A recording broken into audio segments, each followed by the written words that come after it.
Ladies and gentlemen, my name is TotalBiscuit. It is my sad duty to inform you that Steam sells House of a Thousand Doors Family Secrets Collector's Edition that uses not one, not two, but three different fonts in the title alone, not to mention the rest of it. Well, someone really went to town on that, didn't they? We are noticing more and more weird games popping up on Steam. This is just one of the latest. I was very confused looking at it initially until I realized this appears to be a hidden object game. And then I delved a little further and things got very strange. As usual, you're probably aware that I like to explain who the developer and the publisher are, what their history is, and what games they've put out previously. But I can't do that here because I literally do not know. And I have looked. I have tried. I have searched everywhere to find out who the dev is, because the dev that's on that Steam page is not the developer, at least as far as I can tell at any rate. They claim it's developed by Alawar.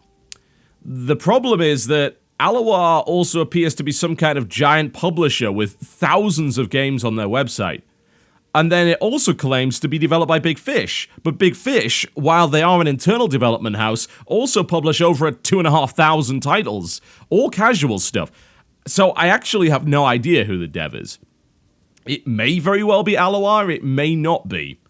When I went on the Alawar website, I saw games like Ethan Meteor Hunter, which I know for a fact is not by them, so I couldn't say. Maybe this is an internal development of Alawar, maybe it's not. Whatever the case, it's not really a history that you should be concerned with, because these companies seem to develop just nothing more than boatloads of casual games, most of them being hidden object or clones of Match 3s. I've only ever done a hidden object game once on this channel, so I don't really know what to expect. What I can tell you is that this game was supposedly released in 2014. That's a lie. It wasn't. This game has been out since 2012 at least. They could maybe get away with saying it's the collector's edition, which is what they're claiming down here, but I think that's bollocks, quite frankly. Also, it's 2014 and the game is running in 4:3. It's okay though. It's got a widescreen option. I don't think that word means what you think it means. That is not wide at all. You might think, well, you just get into the game, I'm sure it'll correct itself. No. So, it has a widescreen option that doesn't even work, which is just lovely. Just brilliant. Awesome. Fantastic. Well, I guess we're sticking with the 4:3 then. So this is House of a Thousand Doors Family Secrets. There are about 5 million of these games. I looked. There are so many. House of a Thousand Doors is apparently a big franchise. It's very popular, at least on iOS anyway, and one assumes it is tearing up the casual market. You see these games when you walk into a supermarket all over the place. America in particular has a lot of them. In Walmart, you see rows of them. It's just, these are games that are being sold in boxes that don't look like game boxes. They look like music CDs. These just small jewel cases. They're still flogging the damn things. So what is a hidden object game all about? Well, it's a rudimentary point and click, essentially.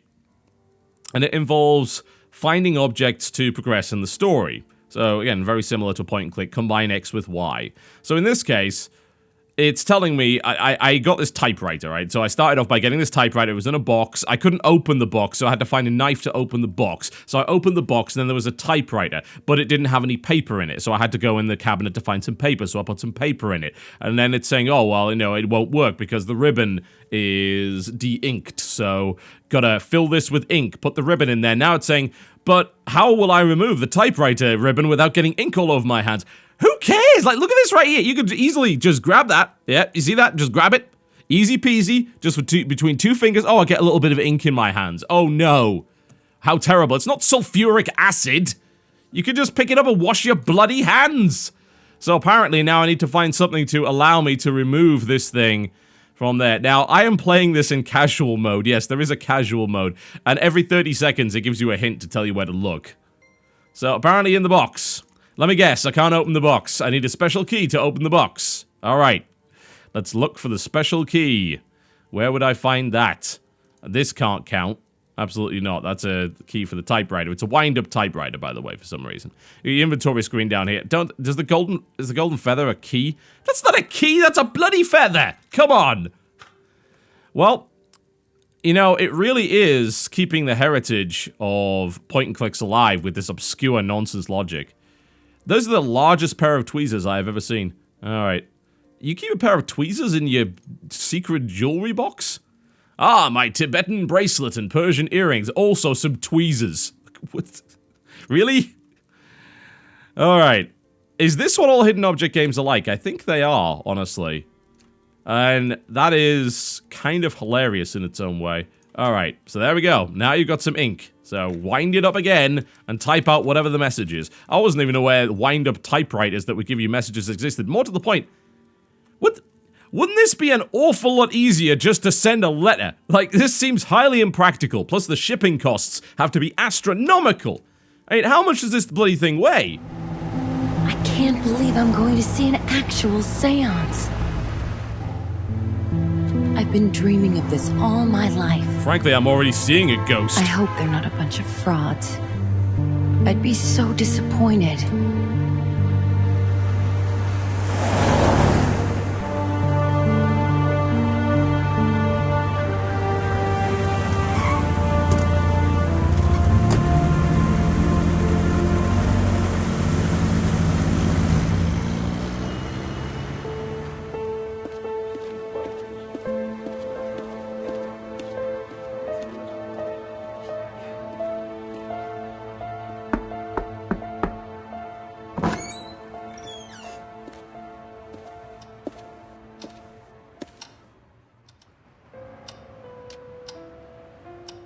Well, it was almost widescreen for a minute. Oh my. You know, I have a curious attraction to titles like this. It's just like, they're from another age. Like, they're not just, it's not just that. They're for another culture. They're for a culture of people that I don't interact with ever. So, for me, it's really confusing. Also, why is she going in this guy's briefcase? Like, I'm here for a seance, let's rifle through his stuff. I guess this is the only thing I can take. Like, everything else in there. And that's the weird contrivance, isn't it? Oh, you know what I should get? This. Like, can I pick up anything else? No, no. Just my psychic powers. It's like someone metagaming in an RPG, knowing that this is the only relevant item somehow. It's very strange. And, am I stealing this guy's cane? Because that is a dick move. Okay. Well, I guess I'm not stealing it, because it won't let me put it in my inventory. Hardcore puzzle solving action going on right here. There we go. What is this for? That is a great question. I couldn't actually tell you. It's strange that it just won't let you put it in your inventory. I suppose it's just for interaction with something. Can I hit the cat with it? The cat is like a one-frame animation. That's... Really? They used a crossfade for that? You couldn't have bothered to animate the cat? Jeez. Oh my god. You could have at least done that. At least. You know, have a bit of self-respect. Okay. Well, this is lovely. It's locked. Let us find the key, which is invariably around here. If you put this on expert mode, by the way, stuff doesn't glint this way. Let's hit the hint button. Really? This... No! The diamond that I somehow lost in the chandelier. Are you kidding me? What's it doing up there? Who put it up there? Well, this is already an incredible experience. Like, I really feel like I'm in a new world here. I could not honestly tell you. There's a strategy guide, by the way, which I assume tells you everything. Just assuming this game wasn't easy enough already. Alright, well, I think I've clicked on everything in this area. Man, hidden object games are so strange. Alright, well, I guess I'm stealing that then. Thank you. Anything else that I can steal? It probably has a little light bulb inside it. Best way to confirm is to cut the power supply, which would be this right here. I should cut it. With what? Man, if only I'd brought that knife with me from earlier. Oh. Okay, yep, moving tarot cards. Of course there is. I mean, where else would you put the key? Why would you put it under a pile of cards? You know, I can kind of relate to these people because this is my desk on a daily basis. Where did I put this really important thing? Oh, it's under, let's see, a pile of bottles and what appears to be an empty cardboard tube of mini eggs. Yep, that's a pretty standard thing. So really, this is just a simulation of how disorganized and cluttered someone's desk can be. All right, there we go. The mysterious thing is now opening. Oh, thank God they kept safe the pair of scissors behind a mystical lock. No, nothing else. Just the pair of scissors. I think the difference between hidden object games and at least some, I'm saying some, point and clicks is that hidden object games make no sense at all. There is no reason for any of this stuff to be where it is. Hello, Kate. I'm your grandmother, Maggie Fox. I'm so happy you can hear me. Please, help me. My spirit body is unstable, so listen closely and remember everything I say. There is a haunted house that materializes in different places around the world at different times. It vanishes soon after it appears. Many people have seen it, but few have been able to enter it. The house will appear at midnight on Badlow Island. Go there and get inside to restore the good name of me and my sisters.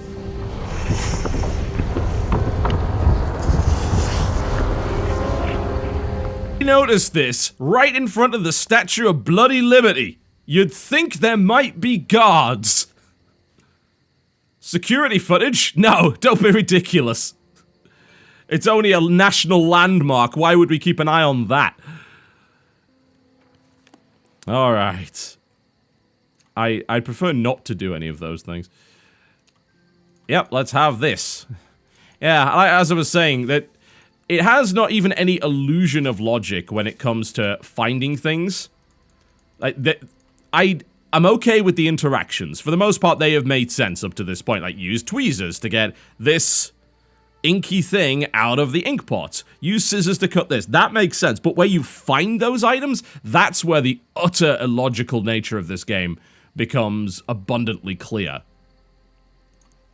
Ah, it's a shifting puzzle. This reminds me of a game on Acorn Archimedes. I believe it was ported to other systems as well. Well, of course one puzzle piece is missing. That's the point of those sliding puzzles. You can't do it if you don't... You're really telling me I've got to put another puzzle piece in here? It's a sliding puzzle! What? There's not supposed to be one missing, otherwise it wouldn't work! Oh, Lord. Yeah, a game called The Crystal Maze. I think it was on Amiga as well. And it was a lot of these kind of challenges. It was based on a UK game show. One of the most expensive game shows ever made, actually, called The Crystal Maze, where a team of challengers would go around and solve various themed, timed puzzles. And if you didn't do it in time, you'd get locked in the room and things like that. It was kind of great. It had this really awesome theme to it. So it almost reminds me of that, but combined with a really basic point-and-click game. And a lot of it is just click on everything. Well, it says a puzzle piece is missing. Oh, there's a door knocker, okay. I can only imagine there's actually going to be quite a lot of backtracking involved in this. So one assumes you need the door knocker to knock on the door. And it's so weird to play a game like this because I don't know anyone, like even my own mother wouldn't play a game like this. She plays stuff like Peggle, Bookworm Adventures, Puzzle Quest, kind of the sort of PopCap level of stuff. Yeah? Oh, I think I may have missed something. There was something glinting out here. No, never mind. I need to go back to that later once I've got the lantern. But she'd never play something like this. I think she'd find it unbelievably boring. I don't think there's just a huge amount of challenge involved to it, but apparently these kind of games are incredibly popular. And it's so strange as someone that plays regular video games. What is a fuse? What a strange way to like Contrivance City, population us right now. No one, no. Not in a million years. Oh, man. Okay. It's giving me a tutorial. Okay, I clicked on the whip. So I now have to find all of these objects. I see. Fair enough. That's the book. Can't I just click on everything? I mean, wouldn't this work? Guess so. Now click on the I guess that's kind of clever, except for the fact that it told me what was going on. It is really strange, though, to find games like this and just realize, yeah, actually, there are a lot of people that play these. They're very popular. And we just have no interaction with that particular demographic. Is that everything? Looks like it might be. Yep, I guess so. Just in case the game wasn't easy enough already. Click all the things. There we go. This is pretty much what I do in point-and-click games as well, so... that's certainly the way of it. There's a sandwich there for no reason. Alright. There's a Rubik's Cube. A bolt and a cross are the two things we're missing. There's one of them, and we're... By bolt, what do you mean exactly? We're talking about... well, these would be bolts, right? No, they're nails. Crossbow bolt, or... nuts and bolts? Is it still under here? Did I miss something? Anyway, yeah, so the publisher of this game, Viva, has actually put out, at least published, some pretty terrible games, including Shadow Harvest, which was just awful. They put out a couple of decent ones as well, though, but I have this really strange feeling, because here's the thing, there are hundreds of these games. You don't understand, there are hundreds. I went on the website for Alawar, and found it's like, here's our top 600 games right now. What? You have that many? I go on Big Fish's website, it's like top 100 PC games. Potentially, we could end up getting absolutely flooded with these on Steam, like, because publishers like Viva are absolutely capable of making that happen. They have... oh, it's down there, okay. They have huge back catalogs of this, and yeah, we could see a lot of it, and that could be pretty terrible. Yeah, it's called House of 1,000 Doors Family Secrets. And it's from another place, from another time, and for an entirely different kind of person. Good afternoon, Kate. I'm pleased to meet you. Mr. Gabriel told me you would be visiting. I don't know why he asked you to come here, but I'm sure he has his reasons. Therefore, the house will be at your disposal. You'll be able to move freely from room to room. At least I hope the house will allow you to do so. Now, please excuse me, but I need to finish reading my book. It was beautiful. Oh my. These exist. Well, we learned something today. I'm not sure what, but we definitely learned something. $10 on Steam will get you House of 1,000 Doors Family Secrets. I dearly hope that we do not get flooded with hidden object games, because there are thousands of them. That would make the front page very difficult to navigate, let me put it that way. Not to mention the tabs. This is counted as an adventure game. I suppose technically it is, but... oh my. Something for your grandmother, I suppose. My name's been TotalBiscuit. Thank you very much for watching. And I'll see you next time.